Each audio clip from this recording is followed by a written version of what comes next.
juicy cup. Just crack a smile and fill it up. Fill it up.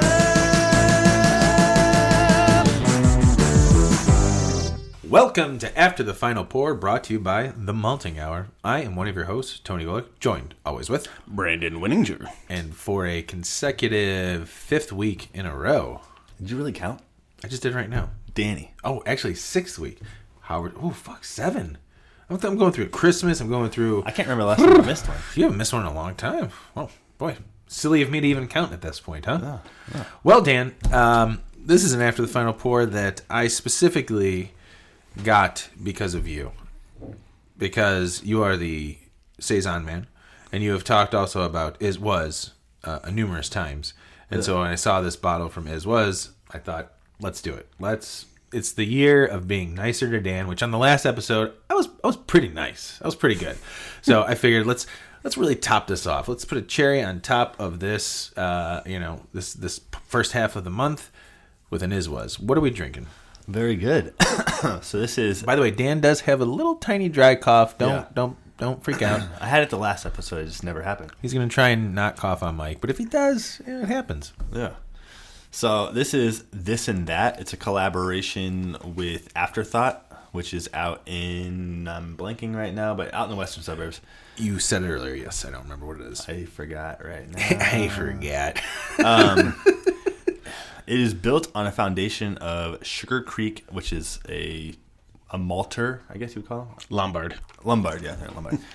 Sugar built Creek, on a Lombard, yes. Wind malt, and triticale. So wind malt, though, is where it's like, instead of roasting it to dry the malt out, they use the wind to do it. So it gives a little different flavor profile. Yeah, for sure.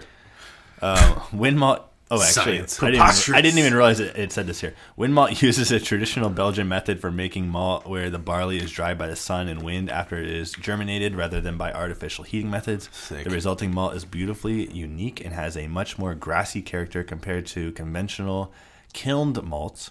The beer has notes of freshly cut grass, peaches, cucumber, muskmelon, juicy fruit gum, white pepper, and wet hay. And it is...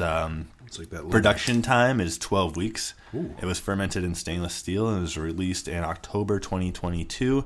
I do know, so a lot of times with Was, they'll do like a regular version and then they'll do the Brettanomyces condition version. That this is the Brett version.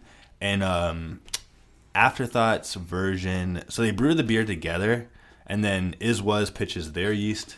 And then Afterthought pitches their yeast. And I know Afterthought also aged some of theirs in gin barrels. Ooh, I can see that with this beer because, as you guys can see, I filled it the same way you guys did, and I'm almost done. I haven't even taken a sip. It is... I want to know what you're going to say about it first, because I'm going to grab the bottle and pour a little bit more. The Brett is like very... The Brett is strong with this one. Yeah. What's funny is when you were reading the description, you said something about juicy fruit, and I'm like, yeah, it's going to move you. It chews so soft, it just gets right through you. I get it. I like it. I could have easily just drank this bottle by myself without you guys. It is... When you're reading the descriptors, it was like the first part of like me drinking it. It's really nice. Like, it's really like... light and refreshing. Yeah. It's like... and I don't... maybe this isn't the right word. It's like a light, delicate beer. Yeah, delicate. There's nothing...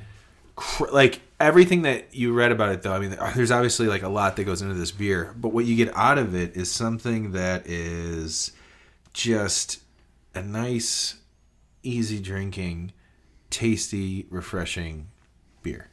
Yeah, and I don't know if it's power of suggestion, but when I take a sip, I'm like, yeah, I do get the grassiness. Yeah, I do get the cucumber. Yeah, the grassiness, the melon, and it's everything's subtle. It's not like when we said juicy fruit, it's not like, oh, boom, there it is. Like, so you're chewing a fucking stick of juicy fruit. Yeah. No, I'm talking about juicy fruit. So like actual fruit. I hope to have Mike, the head brewer, on the show soon. And he always talks about, like, he, like, has a philosophy about beer, and it's like this like esoteric, like he's really into it. And I think it comes through. It's like in an artistry's form. It's like, it's not like he's pumping stuff out that is selling like out the wazoo. He's making like bank money over, crazy, but it's like something he's passionate about, and I think it shows in a lot of his beers. With this right here, like this particular beer is, I feel like, again, it's kind of one of those beers I feel like you can give to a lot of people who might just drink, standard, big beer all the time, and give them some of this, and they'd be like, oh, okay, yeah, this is good. And then it wouldn't be anything. And that's not a knock at the beer. I'm not saying it's a simple beer, but it is a beer that I think can extend and reach to like different audiences of beer drinkers. The only thing, I love Brett in beers, and one of my favorite beers is their Will Be, which is like their I'm liking like flagship beer, and they do it with like without Brett and with Brett. The Brett's my favorite version of that. I love Brett in beers. I could see people being thrown off by that because it has that like what people say like horse blanket, like barnyardy kind of funk, and not in a funk like in a sour way, a funk in like a dry saison way. But I love it. I know some people that I've given stuff like that to like don't like that. But It's funny because there's so many different types of like quote unquote funks in different like beers and everything. Like this to me, I don't get like I get the Brett, but I don't get like there's not a funkiness. It's like not like when I think of like when I say something's funky, like it's over the top, and not in a bad way. But I mean like, but this is like this is like a very like earthy. Yeah, earthy. Yeah, it's not like so. Sometimes when you say funk, you're like thinking like blue cheese or like that kind of like funk. It's not that. It's like an earthy funk. Yeah, it's really nice, man. It's a really nice beer. Brandon? Yeah, and I feel like that's true to the style almost. And like I said earlier, you were reading the description, it said juicy fruit, and I'm like, in my head I was thinking gum, and I was like, it reminds me kind of like subtly of like the fruit flavor of like juicy fruit gum. And that's just like it got stuck in my head, and I'm like, that's what I was noticing. But it's dry. It's dry and juicy at the same time. So kind of going off like we just did an episode about Belgians. It's kind of teetering in that world too. But I like how clean and crisp it finishes, and the funkiness of it is just so like subtle and throughout the beer. Like it's not just like you take a sip, you get it in the front. It lingers in the best way possible, I think. And I think that I might have the gin barrel aged one still in my fridge. What? I think This I can imagine like when we had the gin barrel aged week beer from Off Color. Yeah. I would love to have this as a gin barrel aged beer if you have it. But here it is. So again, the Afterthought one was pitched with their house yeast. Afterthought's beers lean more acidic than Iswas's. I'm okay with it.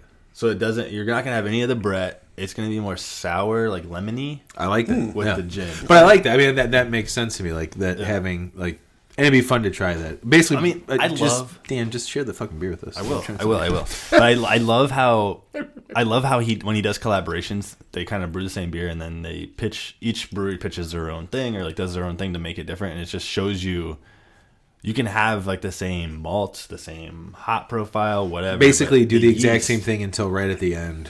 And the yeast like does. That's one of the cool things about home brewing is that same thing. Like Brandon and I could easily brew the exact same pale ale, and if we pitch, if I pitch like Safale USO5, and he does I think SO4 is the English ale, or I forget what. Like it will be. We can brew it on the same system, like our same setups, do the exact same thing. Even if we just took 10 gallons, right, a 10-gallon batch, and split it then into 5 gallons and pitch different yeast into it, it'll be 2 different beers. Yeast is one of the coolest parts of brewing. Like it really does finish off the beer. Oh my God, we're taking off. This is it. This is the end. It's all right. Just leave it on. It's an after the final pour. You guys don't care about the noise like I do, right? Yeah, no. I also want your family to be cold. I know you said that I think they're upstairs. you were craving a sour. Right. No, I was leaning more towards tart, and I didn't really read fully through the description of this beer. I didn't even say, but it's 4.9%, which is just like I can't believe it's 4.9. Lovely. So there is like, Dan, I'm going to use a word that you use sometimes. With it being light, it comes off a little bit aqueous sometimes. Yeah. With certain sips. Yeah. I love that you've bestowed that. Oh, God. Oh my! Cut him off. Guys, I told you I probably shouldn't have done it after the final four. And this is also. I think he also Keep your bottle glass off conditions. there, please. He also bottle conditions everything. Was he a fucking Trappist monk? JK. Yes. JK. So because it says naturally carbonated, expect sedimentation, store and chill upright. And I've talked to him before, and it's like, it is funny. I mean, we can get more into this Humble if we have him brag. on, but the the education you have to give to the normal beer consumer who's maybe not into saisons and stuff, because his beers could, if you don't like treat them right, explode. Like you could have like a gusher. That's a lot of bottle conditioned beers. Like, you got to be careful. Yeah. Yeah, I've got 2 bottles, back to the Afterthought thing, I've got 2 bottles of Afterthought that I've had for almost 2 years, I think, just kind of sitting there. Let's crack them open right now. I mean, we should, sooner rather than later. Probably nice and chilled. We could do an afterthought show. I think I have at least a couple. Do we just make an afterthought show? That's not an afterthought if we just did it. Was. Wow. All right, Brandon, how many ises out of 5 are you going to give this? Based on still, I'm 4.1. 4.1. Dan, how many was's are you going to give this? I'm gonna go. By the way, if Clark was here, I could have done this and that, this or that with him, but he's not. I'm gonna go for 7. Ooh. All right, cool. Okay, cool. I like it. I'm going to go with the word this, right? Yeah, I'll go sure. with that, since Clark would have been that. I'm going to go 4.4. 4.4. 4.4. Okay. I feel comfortable with that. Which, to me... A guy who doesn't necessarily like saisons. Well, I did not like saisons. I got burnt out on saisons very early in my... Because a lot of the ones you get at like brew pubs and like the normal breweries make, That's they're not just it almost tastes like that Belgian yeast. Like you're either getting heavy Absolutely. banana, heavy bubblegum, heavy. It's clove. been But so long. they're doing it the easiest way possible. Yeah, most right. of them. Well, and This that's the is- thing. I feel like that's what... This is nuanced. Yeah, this is very good, and I'm looking forward to having more. And now what I see was out on the shelf. I'm gonna buy it. Was a thought I had. No, it doesn't work. Yeah, I was Sorry. telling Tony when I was at a liquor store today, and they had something from Monk's Cafe, and it was I think a Flemish sour. Yeah, they have a Flemish. It's pretty good. Yeah, I saw that and I almost bought it, but I already spent too much I money. haven't seen there, that in a long time. Where's? Yeah, we'll talk about it. Yeah, Yeah, but yeah, Flemish is a completely different animal. Oh my god! Sometimes it can be intense, almost like a Flanders red. It can be intense. It's like a balsamic. Yeah. Oh yeah, But you can cook with it. yeah, and I feel like those ones too, if they're not stored correctly, they go that route fairly quickly. Also, we need to do a mystery beer episode soon. Like, I've got 2 lined up, ready to go, but I want to do it soon. 2 beers lined up. Yeah. Oh man, I gotta like start thinking. Gotta see if you can get me and Clark. You can't just pour like Powerade and be like, it's a beer. Dan, always a pleasure, never a chore. Thank you, and Tony, thank you for grabbing this beer. Hey man, thanks for turning us on to it. It was fucking awesome. I really did. And there was a rhubarb one that I saw that I was like, ooh, that sounds good. But I liked this. This seemed like a good way to just kind of be straightforward, a little bit Brett. Let's do it. I actually just before I got here spent a lot of money through their online store. So From where? Hope you didn't buy this. Is what- Actually, I hope you bought this. I was say I hope you didn't buy it, but I hope you bought it. no, I've had this before. Well, buy it again. Yeah. No, they just came out with beanies.